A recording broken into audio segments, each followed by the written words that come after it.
Graças e paz, irmãos. Bom estarmos novamente na casa do Senhor, alegres, pois Ele nos chama para cumprir com tudo aquilo que, de fato, nós devemos fazer. Adorar, exaltar e bendizer o nome do Senhor. Eu quero compartilhar um texto da palavra do Senhor com os amados esta noite, que está na primeira carta de Paulo à igreja de Corinto, 1 Coríntios capítulo 12, dos versos 31 até o versículo do verso 12 a versículo 31. Verso 12 a 31, iremos usar na meditação deste momento na casa do Senhor, dos versos 12 ao 27, mas iremos ler até o versículo de número 31. 1 Coríntios capítulo 12, versos 12 ao versículo de número 31.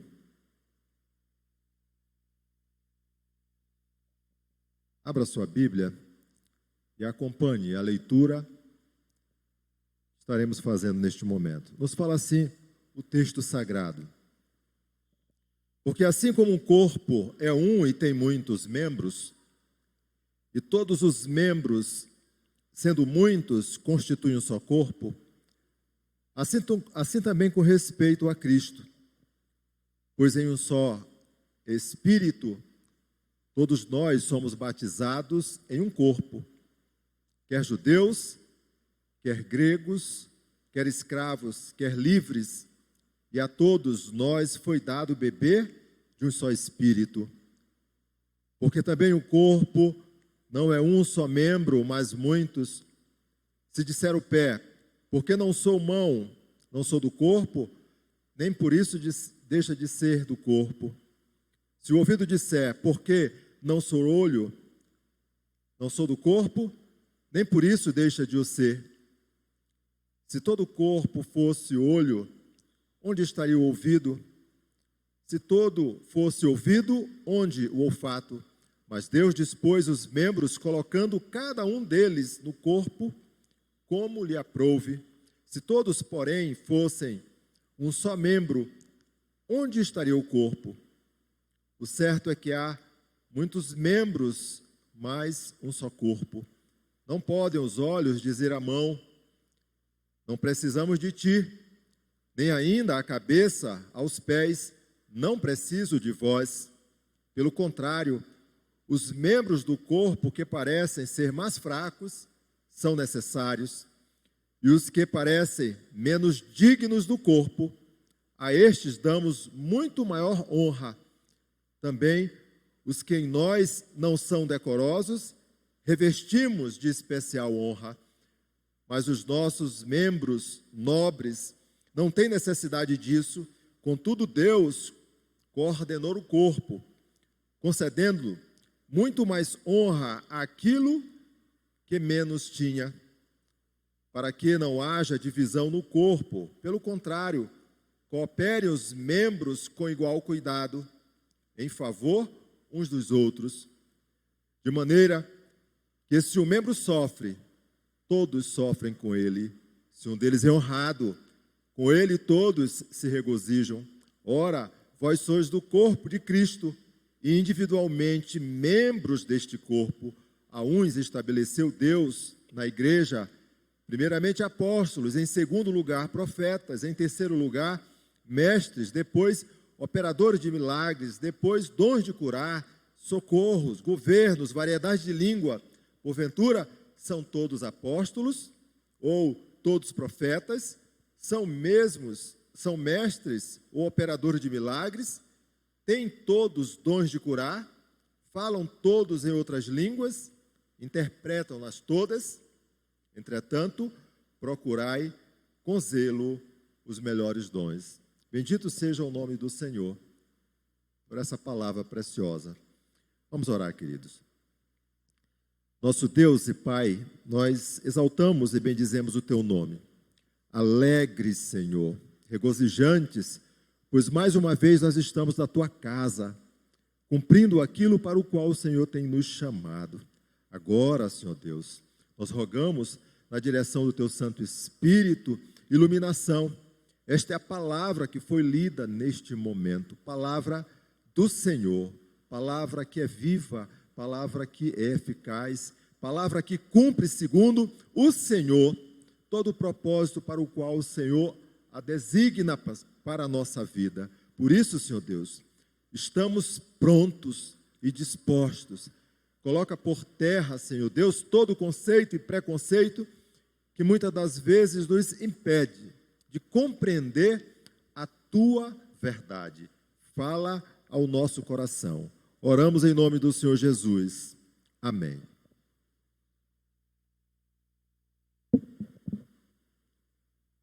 Irmãos, dentro deste tema maior que é a santificação, nós queremos trabalhar o subtema, a unidade da igreja na diversidade de membros. A unidade da igreja na diversidade de membros. Focado, e voltado necessariamente para o texto que nós acabamos de ler. 1 Coríntios capítulo 12, dos versos 12 até o versículo de número 27. É um tema muito sugestivo e eu quero trazer assim uma ilustração do final do século XVIII, início do século XIX. Final do século XVIII, início do século XIX, 1782 a 1836, ali na Inglaterra, mais necessariamente na cidade de Cambridge, onde um jovem pastor, Charles Simeon, ainda muito jovem, ele sentiu no coração servir ao Senhor e passava na frente de uma grande igreja lá na cidade de Cambridge, a igreja da Santa Trindade, e vinha ao coração dele o desejo de um dia, se Deus permitisse, ele pudesse pregar naquela igreja, falar das verdades do Senhor e compartilhar tudo aquilo que tem de melhor vindo do Senhor para a vida do seu povo. Aos 20 anos de idade, ele foi alcançado para Cristo. E aos 23, após uma formação, ele foi elevado à condição de pastor. E um grupo de bispos da igreja anglicana, uma boa parte deles, o indicaram para que ele pudesse pastorear esta igreja, a igreja da Santa Trindade, lá em Cambridge, uma igreja grande, uma igreja bem localizada. E ele alegre porque o sonho colocado diante do Senhor haveria de ser consolidado. Para o primeiro domingo em que ele foi ali cultuar o Senhor naquele local, recebeu uma grande frustração, pois ele não podia celebrar os cultos, ele não podia adorar o Senhor no salão principal da igreja, porque boa parte dos membros daquela igreja não aceitavam ele como pastor daquela igreja. Eles acorrentaram os bancos, não permitiram que ele pudesse usar o salão principal. E isso seguiu-se domingo a domingo, semana a semana, anos a anos, levando 10 anos, onde o pastor Charles Simeon pregava nos corredores da igreja, mas ele chamou para si e orava ao Senhor, assim como nós estamos hoje aqui, assim como você que nos acompanha pelas redes sociais também o faz, orando às terças-feiras, levantando a voz de oração e se derramando diante do Senhor. Mesmo sendo pastor,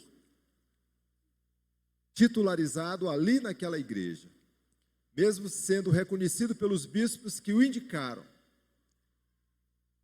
ele reconhecia que a membresia que não queria, que se rebelava, ele não tinha o direito de levantar a voz com a imposição da autoridade que estava investido, e tomar aquilo para si. E chamou assim, na caminhada de fé, algo que é próprio para aqueles que servem a Deus e adoram a Deus. Lembrando a segunda carta de Paulo a Timóteo, capítulo 2, versículo de número 24, onde o texto é muito esclarecedor e o servo fala desta forma: o servo do Senhor não viva a contender. Ele tomou para si esta orientação e seguiu a sua jornada orando ao Senhor que Deus desse uma porção dobrada para que aqueles que vinham ainda em grupo pequenos para a igreja com o objetivo de orar, de ouvir a palavra, em detrimento daqueles tantos outros que estavam impedindo ele de celebrar o culto, o ato de adoração, fosse uma porção dobrada, porque se isto acontecesse, muito mais coisas tremenda haveria de acontecer na igreja. Meu irmão, durante 12 longos anos, o pastor Charles Simeon viveu desta forma na igreja de Cambridge, na Santa Trindade. Passado 12 anos, o quadro foi mudando. Aquelas pessoas, umas morreram, outras transferiram da igreja, e muitas outras foram tocadas no coração. Abriram o coração para receber as verdades do Senhor e caminhar, de fato, em novidade de vida. Esse servo do Senhor, após 2 anos, pastoreou ainda essa igreja, somando assim um total de 54 anos servindo ao Senhor naquele mesmo lugar. O texto que nós acabamos de ler, 1 Coríntios capítulo 12, versículos 12 ao 31, vamos até o 27, ele nos traz assim essa maravilhosa apresentação de Paulo, exatamente falando sobre a igreja do Senhor. E aqui ele trata, acerca dos dons e acerca da unidade orgânica da igreja. E o faz isso com bastante propriedade, porque ele foi chamado pelo Senhor, foi vocacionado pelo Senhor e foi instruído a pregar a palavra, a fazer de fato a semeadura na caminhada de vida e ser conduzido na direção do Espírito para situações que muitas das vezes eram dificílimas. E aqui ele está na cidade de Corinto. Essa carta foi escrita provavelmente no ano 52 depois de Cristo, na segunda viagem missionária que Paulo fazia. E de forma muito clara, aqui é a cidade de Corinto, esta cidade que se tornou uma cidade próspera, uma cidade rica, uma cidade extremamente importante, porque a cidade era cortada por rios, caudalosos, rios importantes, onde a navegação era algo tremendo naquela época. Existiam 2 portos naquela cidade. Uma cidade com um porto já extremamente importante, faça ideia, aquela que tem 2 portos, onde muita mercadoria transitava e era escoado para grande parte do Oriente. Mas ocorre que na caminhada de crescimento dessa cidade, veio no ano 146 a.C., veio a força romana e detonou toda Corinto. E Corinto praticamente foi levada às ruínas. Ela foi arruinada de fato, passando a ser assim, agora não mais aquela Corinto, aquela cidade suntuosa, mas agora ela tinha Roma na direção, passando a ser província da grande Roma, do grande Império Romano. Mas ela voltou a crescer, meu irmão. Ela voltou a se tornar, imponente. Por quê? Pela localização, pela fluidez de pessoas, pelo mercado que tinha. E agora ela cresce novamente. E ela se torna suntuosa. Mas naquela cidade que Paulo prega a palavra, anuncia o evangelho, pessoas são convertidas, está acontecendo algo terrível. E algo que acontece lá, mesmo nós estamos afastados há mais de 2.500 anos, mas a palavra de Deus, ela é atemporal, ela nos alcança em qualquer tempo, em qualquer circunstância, em qualquer momento, ela também fala ao nosso coração. Nesta igreja, neste tempo, havia divisões, havia escolhas, e além das divisões, Corinto aqui é uma cidade que cresce, que tem luxo, mas que tem vaidade e que sofre, meu irmão. sofre diante das vaidades, sofre por conta do pecado, sofre por conta da imoralidade, sofre por conta da vida de dissolução que está impermeado no coração de várias pessoas. Nesta cidade tem um templo gigantesco, onde ali era consagrado a deusa do amor, Afrodite. Existiam 1000 profetisas, que eram consideradas prostitutas culturais, onde várias pessoas de várias partes do mundo iam ali ofertar, iam adorar essa deusa pagã, e iam fazer muitas coisas que eram imorais. Esse é o quadro que Paulo aqui enfrenta. Esse é o quadro, portanto, agora que ele lança os olhos para entender que aqueles irmãos que foram alcançados, eles precisam ser instruídos, orientados, para que essa igreja continue caminhando na direção daquele que é autor e consumador da nossa fé, Jesus. Esta é a mensagem que nos fala também ao nosso coração. Então, diante disso, nós queremos tratar de forma muito objetiva sobre a unidade da igreja na diversidade de membros. Quais são as marcas que essa igreja, na diversidade de membros, deve apresentar? Olhando para o texto que nós lemos, os versículos 12, o versículo 13 e o versículo 18, ele vai nos falar, respondendo, quais são essas marcas. Que cada membro dentro da igreja do Senhor tem o seu papel, cada membro tem a sua função, cada membro tem, de fato, um espaço claro que é reservado para ele, meu irmão. Eu, você e todos nós fazemos parte deste processo. E esse projeto é um projeto de Deus, que tem início, meio e fim. Você foi alcançado, teve o coração transformado e agora está, de fato, deverasmente inclinado, ouvindo a voz do Senhor, a reproduzir aquilo que o Senhor tem falado ao seu coração. E o texto, nos fala exatamente assim, nos versículos 12 e 13, porque assim como o corpo é um e tem muitos membros, e todos os membros, sendo muitos, constituem um só corpo, assim também com respeito a Cristo, pois em um só Espírito, todos nós fomos batizados em um só corpo, quer judeus, quer gregos, quer escravos, quer livres, e a todos nós foi dado beber de um só Espírito. Paulo usa aqui a analogia do corpo humano e seus membros para demonstrar este corpo espiritual, o corpo de Cristo. Assim como este corpo tem muitos membros, o corpo de Cristo também simbolizado e é caracterizado de forma clara como a igreja do Senhor tem muitos membros. Membros que são diferentes, membros que são maiores, membros que são menores, mas cada um deles com a sua devida importância, cada um deles com o seu papel apropriado, cada um deles com a sua função específica. Paulo, ele usa essa figura não meramente uma figura solta, no vento, mas ele, como era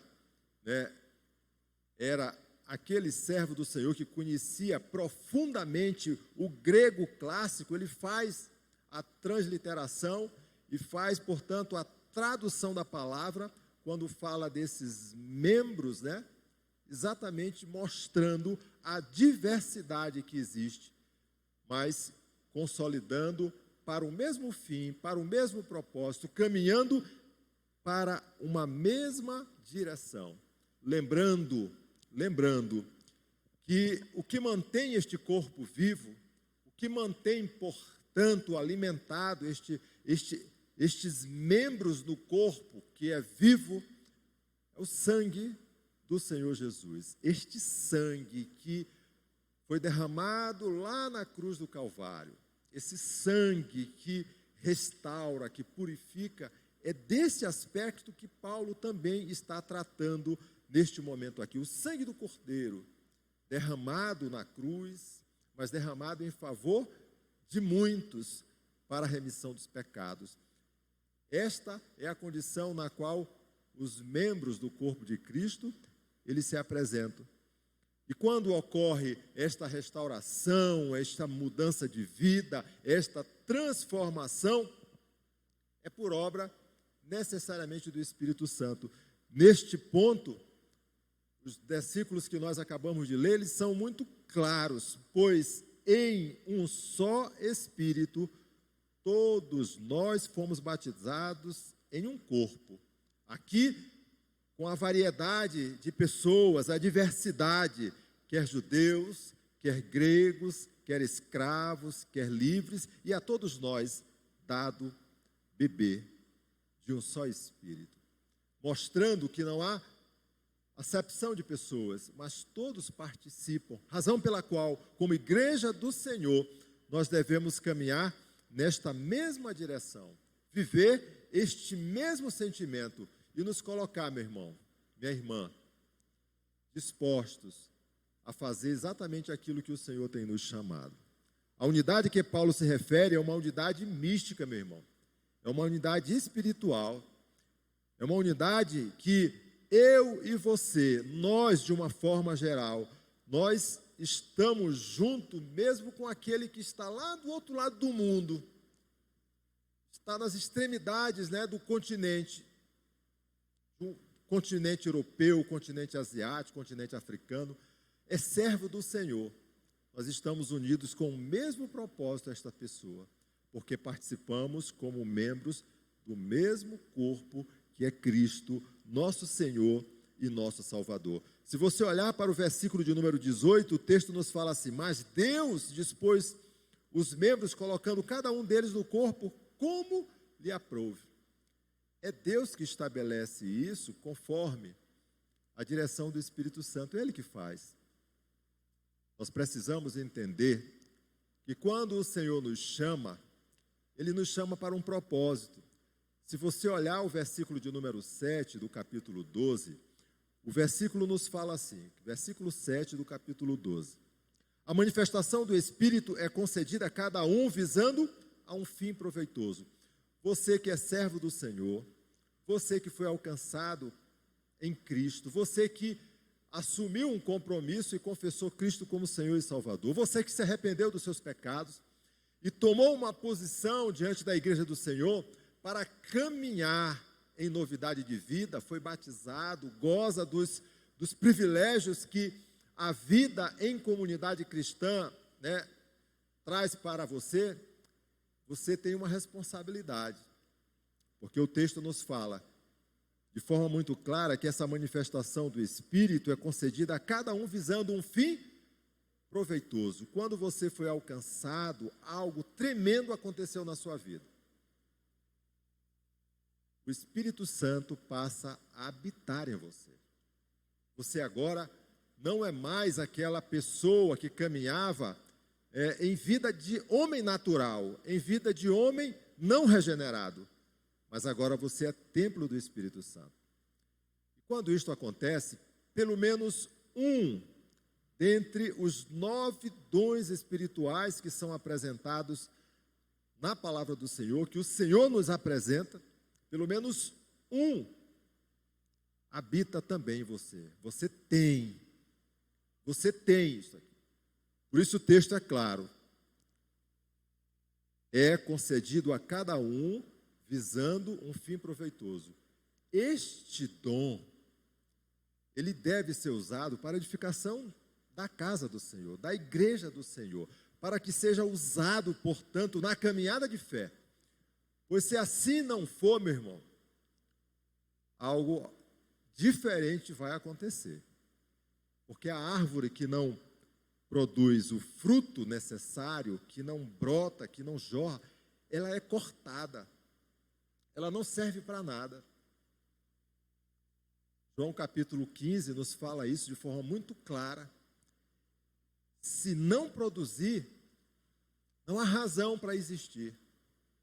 Se não produzir, não está caminhando segundo aquilo que foi determinado pelo Senhor. A natureza e dons em Corinto, agora, Paulo nos fala isso, encontra em absoluta unidade na igreja. Então, a natureza e dons que é necessário essa igreja desenvolver estão segundo a palavra que é apresentada a eles. Eles precisavam entender, viver e se desvencilhar de tudo aquilo que não edificava, de tudo aquilo que não trazia algo bom, de tudo aquilo que não partia do Senhor para a vida deles. Lembrem, a unidade da igreja na diversidade de membros, ela nos fala que cada um desses membros tem seu papel, cada um desses membros tem uma função, cada um desses membros do corpo do Senhor foi chamado para um propósito. A segunda lição que o texto nos fala de forma muito clara está entre os versículos 14 a 17 e o versículo 19 ao 24. E ela nos fala que uma outra marca, além, né, de ter o papel, de ter a vocação, de ter o chamado próprio para a função a desempenhar na casa do Senhor, é que nenhum membro é independente. Meu irmão, nenhum membro é independente. Ele não está apartado do corpo. Ele faz parte de um mesmo projeto que é do Senhor. Está vinculado a Cristo, na direção do Espírito Santo. Quando nós abrimos assim a mão direita, 5 dedos, mas nenhum deles é igual ao outro. Pode até ter alguma semelhança, alguma proximidade de aparência, mas eles não são iguais, meu irmão. Mas fazem parte da mesma pessoa.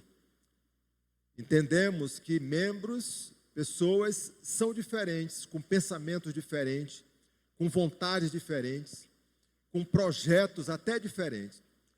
Mas no tocante daquilo que nós estamos tratando aqui, vinculado ao corpo, é que nenhum membro é independente. Versículo 14. Porque também o corpo não é um só membro, mas muitos. E dentro do contexto que nós estamos falando, sobre essa unidade da igreja na diversidade de membros, essa diversidade de membros no pensamento, no falar, no agir, no testemunhar, essa diferença é o que faz a grandeza diante da caminhada de fé, porque cada um vai colaborar, vai participar, vai se doar de acordo com aquilo e as potencialidades que tem. Alguns na área, como nos falam os dons espirituais, na área pedagógica, na área de aconselhamento, junto à oração, orando, portanto, cuidando, sendo aquela pessoa zeloso, organizando-se, doando, portanto, a tarefa. Como é maravilhoso nós olharmos e falarmos com os irmãos, né? Ou até mesmo nem pensarmos que aquilo vai acontecer, mas o irmão liga e diz assim: pastor, presbítero, diácono, ô irmão, tudo bom? Olha, aquilo lá que você estava pensando, eu já consegui fazer, tá? Já está pronto, veja lá se dá certo, se você gostou. Como isso é maravilhoso, você compartilha, às vezes até você não fala diretamente aquilo que você está pensando, mas o irmão, de forma generosa, ele se disponibiliza. Meu irmão, isso é serviço. Isso é graça do Senhor. É isto que o texto está falando. Porque também o corpo não é um só membro. Porque também o corpo não é um só membro, mas muitos. Há diversidade, há problemas, há pensamentos que são divergentes, mas nós caminhamos na mesma direção, nós adoramos o mesmo Senhor, nós, portanto, buscamos o mesmo propósito de vida. Tem que ser entendido desta forma, tem que caminhar nesta condição. Paulo, quando volta a Corinto e olha aquilo que está acontecendo, capítulo 1, versículo de número 12, versículo de número 13, né? Ele fica preocupado, mas com uma palavra forte. Por quê? Porque naquela igreja, naquela região, naquela comunidade, estavam tendo escolhas, estavam sendo feitas, portanto, né, partilhas. Alguns queriam, de fato, caminhar com Apolo, outros com Paulo, outros com Cefas e outros com o próprio Senhor Jesus. Aí Paulo, capítulo 1, versículo 12 e versículo 13, nos fala assim: refiro-me ao fato de cada um de vós dizer: eu sou de Paulo, eu sou de Apolo, eu sou de Cefas e eu sou de Cristo. Versículo 13: acaso Cristo está dividido? Foi Paulo crucificado em favor de vós? Ou fostes porventura batizados em nome de Paulo? Paulo aqui ele vai entender que a igreja de Corinto precisava compreender que a harmonia e a comunhão, elas deveriam envolver todos os membros do corpo, mesmo diante das suas diferenças. Por quê? Que essa harmonia deveria envolver todo mundo, porque nós caminhamos na mesma direção. Nós não podemos ser divergentes naquele sentido de que nós acreditamos. Nós cultuamos o mesmo Deus, nós servimos ao mesmo Senhor, nós buscamos, ainda que tenhamos assim divergência em linhas teológicas, mas na doutrina propriamente dito, naquela que nós subscrevemos como palavra do Senhor, essa não, meu irmão. Essa não, porque se assim for, vai doer um pouco mais, vai ser muito mais doloroso. O pastor Hernando Dias Lopes, alguns anos atrás, publicou um livreto, se você não leu, eu recomendo, Piedade e Paixão. Piedade e Paixão, um livro bom, pequeno, uma sentada você consegue concluir o livro. E ele fala sobre um termo que para muitos ainda é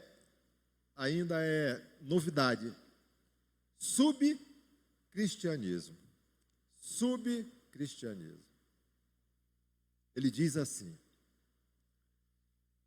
quando nós na caminhada de fé, e Paulo estava tratando disto lá naquela comunidade lá de Corinto, quando ele fala assim, quando Paulo está tratando, se lá naquela comunidade de Corinto, onde havia divisões, escolhas, onde havia muito orgulho e vaidade no coração das pessoas, muitas dessas pessoas, meus irmãos, eles estavam dentro da igreja, estavam congregando, estavam lendo a palavra, tendo tempo de oração, mas a caminhada não era a caminhada consoante a verdade e a fidelidade que o Senhor impõe aos seus servos verdadeiros.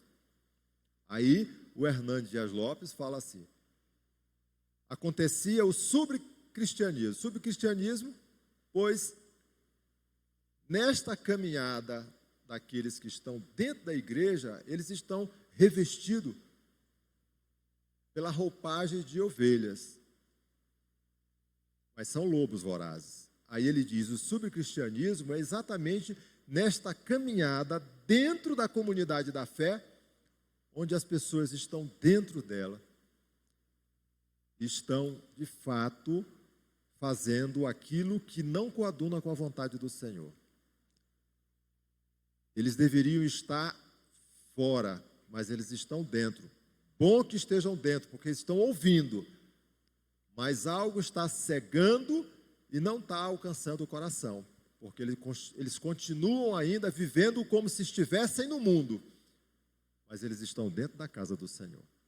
E ele identifica isso aí como subcristianismo. Irmãos, isso é terrível, e Paulo está tratando disso aqui. Nesse aspecto, quanto a nenhum membro ser independente, nós temos que entender que tem problema, tem pensamentos divergentes, mas nós somos irmãos. Nós comungamos do mesmo propósito e servimos ao mesmo Senhor.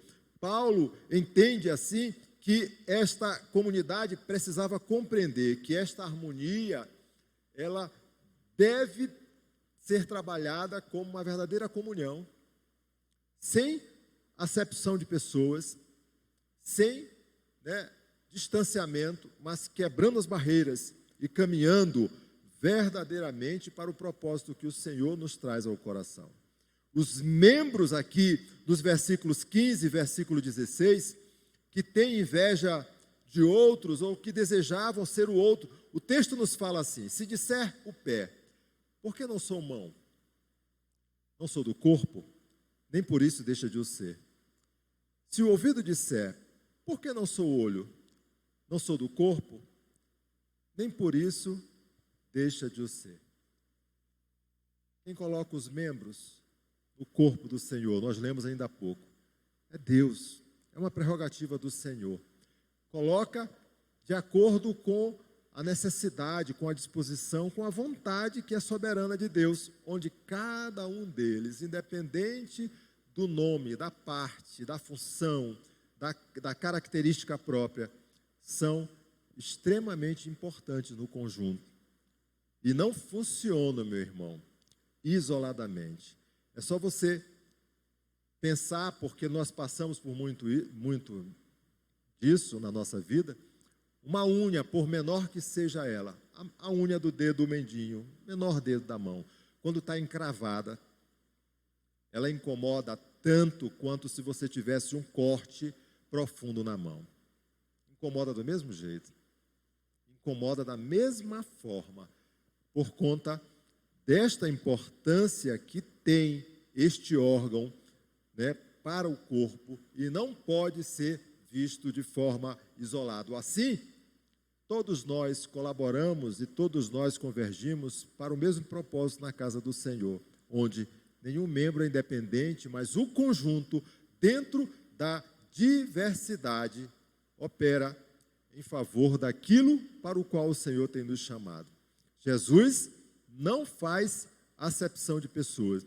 Na grande comissão, Cristo mostra que todos devem fazer, todos devem ir, devem pregar, devem fazer discípulo. Esses dois estão presentes na vida da igreja, porque nós fomos chamados para cumprir o propósito do Senhor. Pregar a palavra,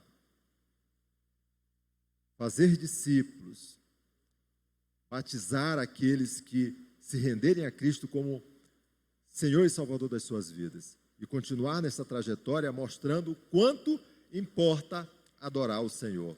Não existe assim credenciamento ou crente isolado. Só tem valor aquele que está ligado ao corpo de Cristo. Nesse tempo de pandemia, nós ficamos de certa forma isolados, e ficamos mesmo.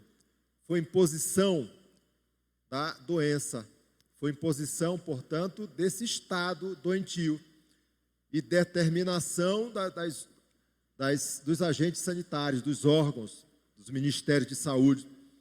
Mas nós não podemos deixar de compreender que o texto, a palavra do Senhor, de forma muito clara, Hebreus capítulo 10, versículo de número 25, ele nos chama como membros do corpo de Cristo a congregar.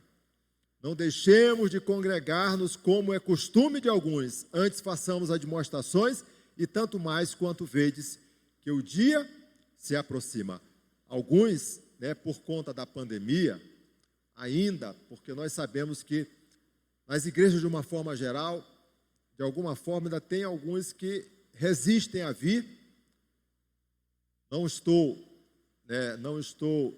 falando daqueles que têm alguma dificuldade, têm um certo grau de dificuldade de estar presencialmente na igreja, pela idade, pela locomoção e muitas outras coisas. Por isso, as redes sociais são extremamente importantes para alcançar este irmão, esta irmã, para levar esta mensagem daquilo que está acontecendo na Igreja Presbiteriana 12 de Agosto e em tantas outras. Mas existem aqueles que se acomodaram. Existem aqueles que, de alguma forma, diante das estratégias tecnológicas que foram mostradas, se afastaram da comunhão onde poderiam estar, de fato, compartilhando presencialmente aqui na Igreja do Senhor. O texto, ele nos fala que nós devemos congregar, pois este membro, ele tem que fazer parte do corpo.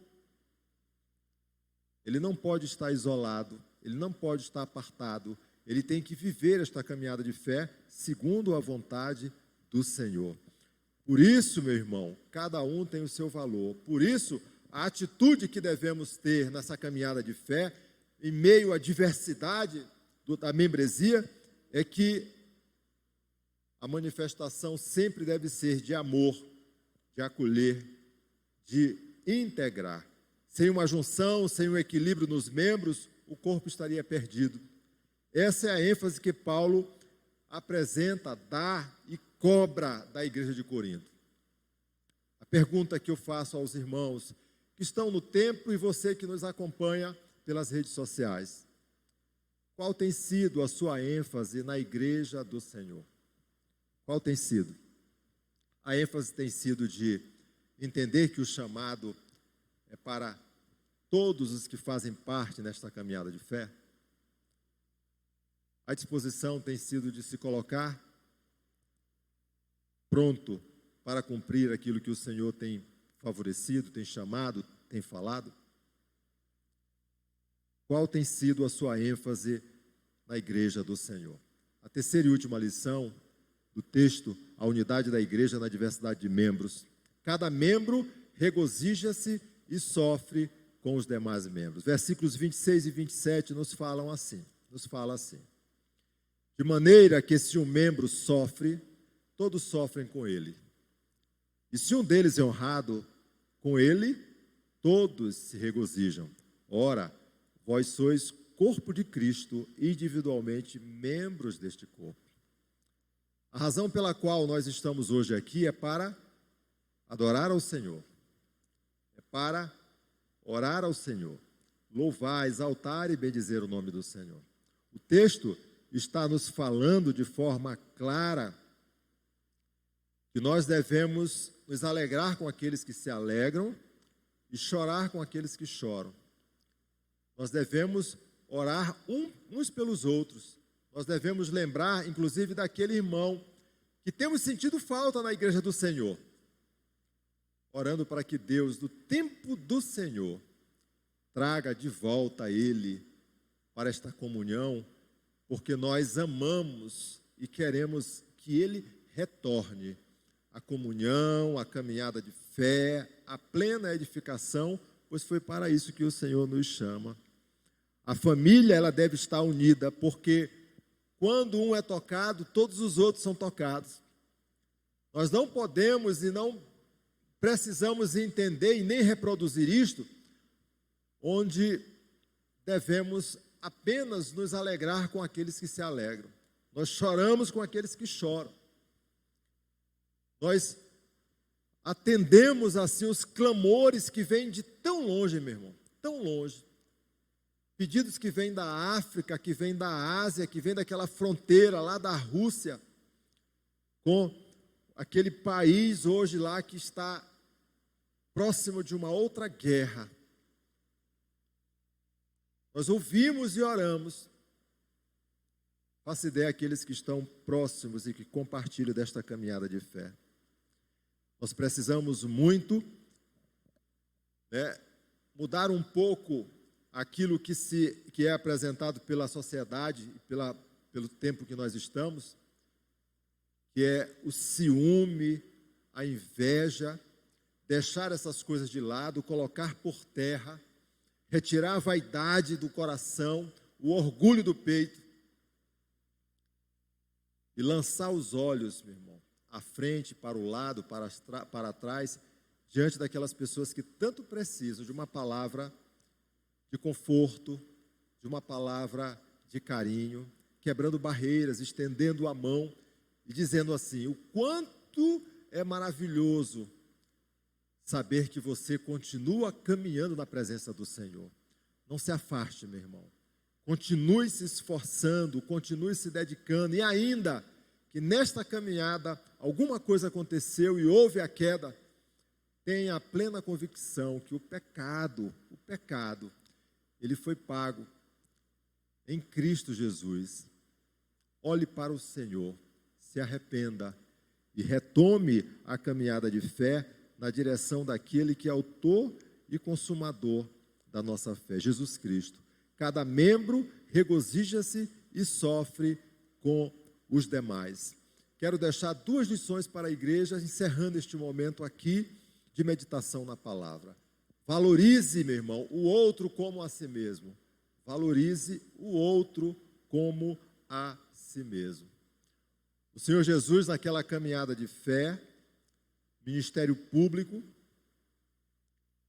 capítulo 7 de Mateus, os saduceus perguntam para ele, porque querem testá-lo, e perguntam: qual é o maior mandamento? E ele, sabendo que ali era um teste, porque conhecia não somente o coração, a mente e a forma perspicaz daqueles homens que não caminhavam na presença do Senhor, ele fala, o primeiro mandamento: adorais a Deus de todo o teu coração, de todo o teu entendimento, de toda a tua alma. E fala o segundo mandamento, que afirma que é tão importante quanto o primeiro: amarás ao teu próximo como a ti mesmo. Que palavra forte e que palavra decisiva foi apresentado para aqueles corações tão duros, tão duros. Eles deveriam adorar a Deus acima de qualquer coisa. E aquele que estava do lado, aquele que estava longe, aquele que não conhece, como se fosse ele mesmo, amando ao próximo como a si mesmo. Essa é a prática que nós devemos fazer. Valorize o outro como a si mesmo. A segunda: seja proativo e viva em perfeita comunhão com seu irmão. Independente da diferença, independente dos conceitos que não são os mesmos, independente, meu irmão, da personalidade, do caráter, caminhe de forma interativa, proativa, em perfeita comunhão. Se lembrem da instrução e da orientação que o pastor Charles Simeon nos fala. Charles Simeon, que poderia usar a sua autoridade como pároco, como pastor daquela igreja lá em Santa Trindade, da Santa Trindade, em Cambridge. Ele abriu mão, confiou no Senhor, perseverou no Senhor, descansou no Senhor, e tudo aquilo que haveria de acontecer foi consolidado, para louvor e glória do Senhor.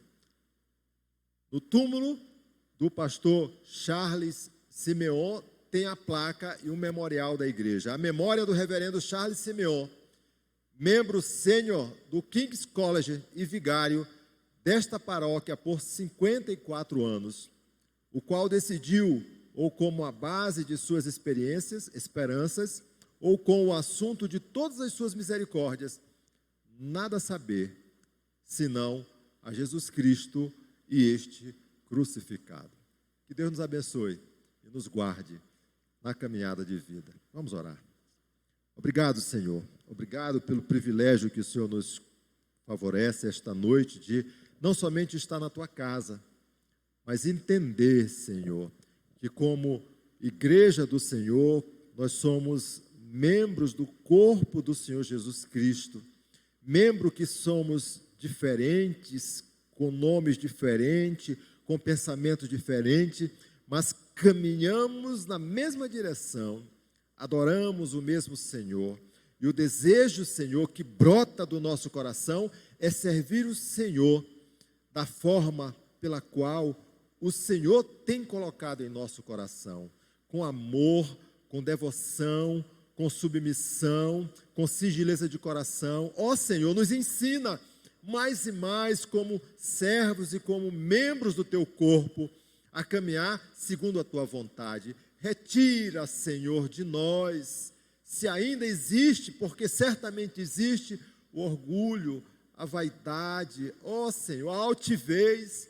Nos esconde, Senhor Deus, atrás da tua cruz, ó Senhor, para que o Senhor cresça cada vez mais e possamos diminuir como servos que somos, Senhor. Ensina-nos, Senhor, ensina-nos, segundo a tua vontade soberana. Abençoa cada irmão, cada irmã que se dispôs a estar no teu templo, assim como estes tantos outros que estão nos ouvindo nas redes sociais.